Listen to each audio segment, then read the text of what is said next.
Hallo allerseits und willkommen zum Kanalupdate für November und Dezember 2015. Das letzte Update für dieses Jahr schon wieder. So schnell vergeht die Zeit, ist unglaublich. Ich komme kaum hinterher.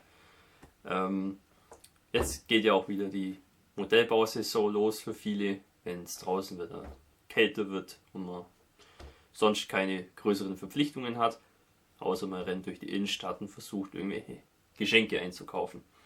Seit dem letzten Update war ich ja auf zwei Messen bzw. Ausstellungen. Einmal die Modellbaumesse Ried und einmal die Ausstellung in Augsburg. Beides sehr schöne und entspannte Veranstaltungen, wo ich wieder interessante Leute getroffen habe und auch Zuschauer wieder, die hier regelmäßig reinschauen. Das finde ich immer besonders interessant und schön, wenn die Leute einfach mal vorbeikommen und Grüß Gott sagen. Das freut mich immer sehr.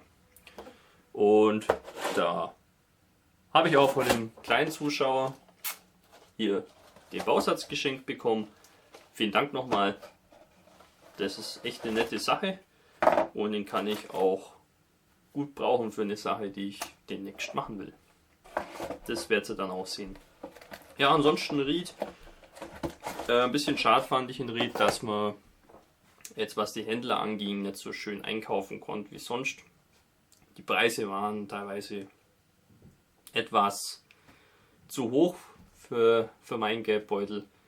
Da hat auch ist nichts geholfen, wenn man mit dem Ausstellerausweis ein bisschen rumwedelt. Da gab es keine Gnade, was da Rabatte angeht. Deswegen habe ich da nicht sehr viel mitgenommen. Ist aber auch okay. Ich meine, ich habe ja mehr als genug Bausätze auf Lager. Ist nur immer der Jäger und Sammler in einem möchte halt auch ein bisschen zuschlagen. Aber das hat sich nicht so ergeben. Aber wenigstens den hier gab es. Freut mich sehr. Ja, und in Augsburg, das war auch eine kleine Veranstaltung, aber hohes Niveau. Hat sehr viel Spaß gemacht, weil es auch einfach ein bisschen in der Gegend war. Muss man nicht so weit fahren. Das fand ich sehr angenehm. Zu beiden Veranstaltungen gibt es auch Videos auf meinem Kanal, falls ihr es noch nicht gesehen habt. Aktuelle Termine habe ich für euch jetzt keine in dem Zeitraum. Außer eben Ende des Jahres wie jedes Jahr gibt es dann nochmal einen kleinen Jahresrückblick auf meinem Kanal als Video mit allen Modellen, die ich so gebaut habe, das ganze Jahr über. Anfang Oktober war ich ja dann noch auf Kurzurlaub in Frankreich mit meinen Eltern. Das ist immer eine schöne Sache, wenn man zusammen ein bisschen Zeit verbringen kann und was erleben kann. Und genau das, hatten wir da auch. Es war sehr schön, das Wetter hat größtenteils gut mitgespielt noch und konnten uns die ganzen Reste vom Atlantikwall anschauen und gut essen gehen natürlich und ein paar so Städte sich ein bisschen anschauen. Das war genau mein Ding. So, das ist die Art von Urlaub, die ich gern mache. So, einfach mal drauf los und schauen, was sich so ergibt. Da gibt es auch ein paar Videos dazu auf meinem Kanal. Ich habe natürlich noch viel mehr fotografiert und gefilmt, aber daraus lässt sich jetzt noch relativ schwierig ein Video machen. Das ist dann einfach für mich privat, wenn ich mal in ein paar Jahren mir die Bilder nochmal anschaue. Jedenfalls, es war eine sehr bildende Reise, möchte ich sagen, hat mich auch sehr inspiriert, vielleicht mehr Modelle und Dioramen zu bauen, die mit der Invasion zu tun haben. Bin ich auch gerade dabei an einem mit dem Baubericht. Das schauen wir uns jetzt als nächstes an. Ich habe gerade mehrere Projekte auf meiner Werkbank. Eines davon ist von Dragon das Sonderkraftfahrzeug 251-7 Ausführung D. Maßstab ist 1:35. Da baue ich auch ein Diorama dafür. Und da gibt es auch einen Baubericht. Der erste Teil ist da schon verfügbar. Eigentlich wollte ich ja von Meng den Leopard 1 machen für den nächsten Baubericht. Das verschiebe ich aber. Ich wollte den hier einfach vorziehen, weil ich durch meinen Urlaub in der Normandie ziemlich inspiriert wurde. Und es ist einfach eine Idee, die muss sofort umgesetzt werden, sonst geht es mir nicht gut. Ich denke, da habt ihr Verständnis für, was auch immer ich baue. Ich denke, das ist immer willkommen. Der Bausatz ist nicht ganz einfach, aber in meinem Baubericht sieht man dann, wie man das lösen kann, damit es dann am Schluss eine schöne Sache wird. Den Flieger baue ich auch mal wieder. Das ist von Revell die U88 A4 in 1:72. Das ist eine Formneuheit, sehr detailliert, dafür aber auch relativ komplex zum Bauen. Macht aber ziemlich viel Spaß, ist ein bisschen eine Tüftelei. Das mag ich eigentlich auch ganz gern mal so als Abwechslung.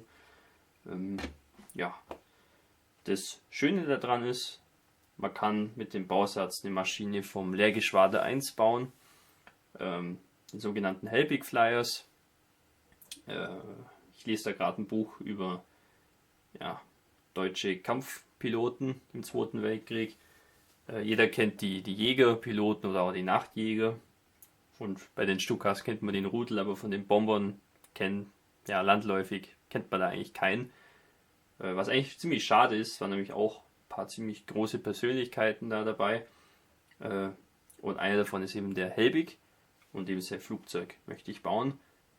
Das ist nämlich eine seiner Maschinen, die er geflogen hat. Das war die einzige U88, die 1000 Flugstunden erreicht hat. Finde ich recht interessant. Und die Maschine kann man mit dem Bausatz eben darstellen. Die sind in Griechenland geflogen und in Italien, also im Mittelmeerraum prinzipiell. Und finde ich mal thematisch eine schöne Abwechslung von dem, was ich normalerweise so tue. Für den Bausatz habe ich mir auch von Eduard die Maskierfolie geholt für die Cockpitverglasung. Die ist da recht aufwendig und den Maßstab schon gleich 3-mal. Deswegen dachte ich mir, das ist es mir wert. Und ich hoffe, dass das Modell dann am Schluss so funktioniert und aussieht, wie ich das haben will. Man sieht hier und da ein bisschen was gespachtelt, aber ich sag mal, die Detaillierung an und für sich, die ist ausgezeichnet. Ich mache auch wieder bei einem kleinen Gruppenbau mit. Dieses Mal ist es der Dead 70s Group Build. Das heißt, man darf Bausätze einbringen, die von Tamiya sind und in den 70ern und 80ern eben entwickelt wurden. Und da habe ich jetzt für den M3 Grand, der ist aus dem Jahr 1974, also ursprünglich mal, und den baue ich da dafür. Die Bausätze sind natürlich ein bisschen gröber, wie man das heute gewöhnt ist, machen aber trotzdem ziemlich viel Spaß und sind auch recht einfach und schnell zu bauen. So weit habe ich jetzt nur ein bisschen die Oberfläche aufgegraut mit Mr. Surfacer. Müsste jetzt eigentlich mal lackieren, aber da habe ich gerade nicht so viel Lust drauf. Mit dem M3 kenne ich mich einfach nicht sonderlich aus und dementsprechend traut man sich da nicht so recht weiterzumachen. Ein weiterer Bausatz, der da gut passt für den Gruppenbau, ist auch eben der hier, der russische Jeep, den ich geschenkt bekommen habe. Das heißt, werde ich auch in Kürze bauen und vielleicht ziehe ich den sogar vor, weil da weiß ich einfach schon, wie ich den lackieren kann und so weiter. Das wird man dann sehen. Das ist auf jeden Fall eine Sache, die ich sehr angenehm finde, weil es einfach recht simpel zu machen ist und mal was anderes ist, ohne hochtechnisierte Bausätze. Zurzeit arbeite ich auch wieder an einer Weißmetallfigur. Das ist jetzt von Night Models eine Figur, die nennt sich Delta Force. Maßstab ist 75 mm, das entspricht 1:25, glaube ich. Delta Force ist aber ein bisschen ein komischer Titel, weil ich glaube, das soll eigentlich den Soap McTavish darstellen aus der Computerspielreihe Call of Duty. Da gibt es in Modern Warfare 2 eine Mission, wo man in Kasachstan an so einem Eiskliff da hochklettert und das stellt es, glaube ich, dar. Sieht auf jeden Fall sehr ähnlich aus. Ist auf jeden Fall eine grandiose Pose da, wie der da so dranhängt am Seil. Einzige Problem ist, wie man sieht, das Ding bleibt selber nicht stehen, weil die Figur so schwer ist. Da werde ich mir noch was überlegen, dass ich da irgendwie einen Sockel baue, auf dem das dann befestigt ist, dass das eben nicht kippen kann. Ja, freue mich auf jeden Fall schon sehr drauf, das zu bemalen. Besonders das Eis, diese Wand dürfte recht interessant werden. Und ich kann auch wieder ein bisschen mit Schnee rumhantieren. Das mache ich immer sehr gern. Also, ja. Wie lange ich da jetzt brauche, kann ich noch nicht abschätzen. Das kann sehr schnell gehen, das kann aber auch noch Ewigkeiten dauern, je nachdem wie die Motivation das zulässt. Dann schauen wir uns mal an, was ich so an neuen Bausätzen mir zugelegt habe.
So, wie ihr gesehen habt, da waren doch ein paar recht ordentliche Bausätze dabei, die recht aufwendig und kompliziert sind.